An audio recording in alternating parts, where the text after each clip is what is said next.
O Ministério Público do Estado ingressa com uma ação civil pública para afastar a presidente da Cooperativa de Transporte Alternativo de Passageiros do Estado por graves irregularidades na aplicação de recursos públicos. A Vitória Costa tem mais detalhes desta notícia gravíssima. Seja muito bem-vinda. Boa tarde, Vitória.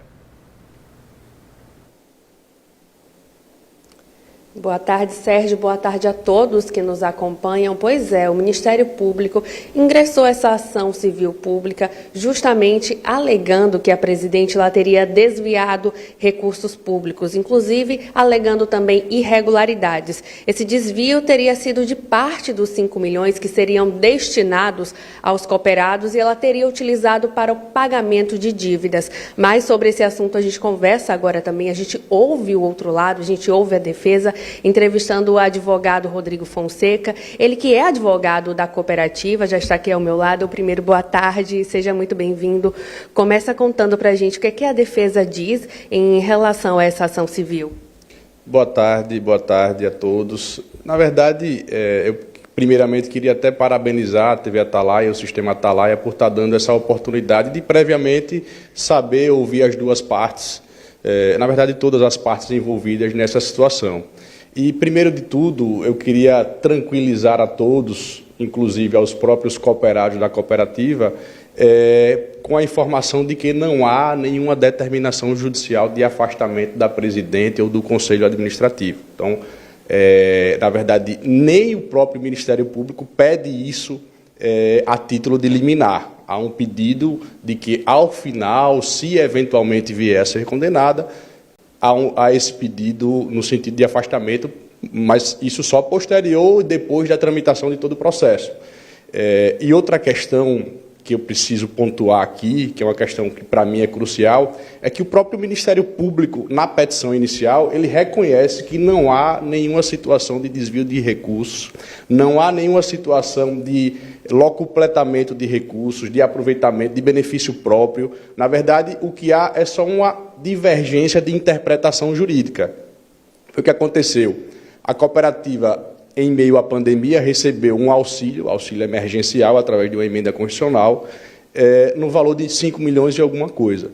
Esse valor, parte dele, após realizada uma assembleia pelos próprios cooperados, e ter deliberado essa assembleia que haveria a possibilidade, e, na verdade, deveria ser direcionado de forma mista para pagar as dívidas da própria cooperativa e outra parte para dividir entre os cooperados, a cooperativa, dentro de uma realidade da época do recebimento desse recurso, de existência de processos judiciais já em fase avançada, inclusive com risco de penhora da própria sede da cooperativa, com bloqueio em conta da própria cooperativa, a Coopertause deliberou em assembleia que haveria a possibilidade de utilização de parte desse recurso para pagamento dessas dívidas e o que restasse deveria ser partilhado entre os cooperados.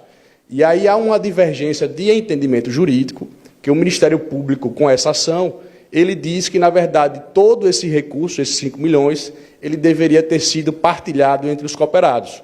Já a cooperativa entende que, na verdade, mediante uma Assembleia Geral realizada e deliberação de todos os que participaram daquela Assembleia, a Coopertause deveria, como fez, pagar as suas dívidas, sobretudo aquelas mais emergenciais, vamos dizer assim, com risco de penhora de sede da cooperativa ou risco de bloqueio de contas, como realmente teve na época, e estava sob risco de ter mais alguns bloqueios. Aí há essa divergência. O Ministério Público entende que deveria ser os 5 milhões todos partilhados e a cooperativa, o que foi que fez? Pagou essas dívidas emergenciais com uma parte dos recursos, 2 milhões 100 e alguma coisa, e o restante foi todo ele partilhado de forma igualitária entre os cooperados. Não há aí uma situação de favorecimento próprio em favor da presidente ou de quem quer que seja. Na verdade, como disse e repito, é só uma questão de entendimento jurídico. próprio Ministério Público, na petição inicial, ele reconhece que os recursos eles foram utilizados para pagamento de dívidas da cooperativa. Então, só para frisar aqui, existe então uma justificativa até legal e administrativa em relação ao uso dessa verba para quitar essas dívidas? Existe todo uma fundamentação jurídica subsidiada justamente nessa Assembleia Geral que foi realizada também, e no próprio contexto em si, porque essas dívidas e essa formatação de pagamento através desse recurso permitiu que houvesse, como houve, uma economia gigantesca para a cooperativa. Eu tenho recordação, até porque participei de alguns acordos judiciais, em que dívidas foram reduzidas, por exemplo, de 500 para 300 mil em razão da disponibilidade financeira que a cooperativa tinha naquele momento. Ou seja, o credor, no processo judicial, tinha um crédito em favor da cooperativa de 500 mil, mas aí a cooperativa chegou, olha, quero fazer o acordo com você e vou lhe pagar 300 ou 200. E alguns acordos foram formalizados nesse sentido, proporcionando, inclusive, como disse, a redução de valores, ou seja, a dívida seria até maior que isso, e ao final de tudo, é bom frisar, isso é muito importante, ao final de tudo, essas dívidas que foram pagas com esse recurso, dívidas da cooperativa, de uma forma ou de outra, cedo ou tarde, essas dívidas elas recairiam sobre os próprios cooperados.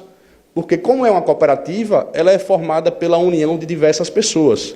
É preciso entender isso. Uma cooperativa, a formatação de uma cooperativa é a reunião de diversas pessoas que partilham as despesas e partilham as receitas. Ou seja, tudo que entra é partilhado entre todos e as despesas de aluguel, despesas ordinárias de energia também são partilhadas entre todos. Então, se não houvesse esse pagamento dessas dívidas, ao final, os próprios cooperados pagariam valores muito maiores, inclusive, muito maiores. Então, o que, na verdade, teve foi um benefício da própria cooperativa e dos seus cooperados com a redução de valores nesses acordos que foram realizados. Pronto, muito obrigada, pela entrevista. Só para a gente destacar, agora cabe ao Poder Judiciário decidir se é válido ou não esse pedido do Ministério Público. Sérgio? E ficamos nessa expectativa com relação ao Poder Judiciário. Muito obrigado a vocês por essas informações e só rapidinho vale destacar que vivemos o maior festival de corrupção, o maior festival de corrupção jamais visto em nosso país durante a pandemia. Isso é fato. E agora a repercussão disso tudo acaba por acontecer.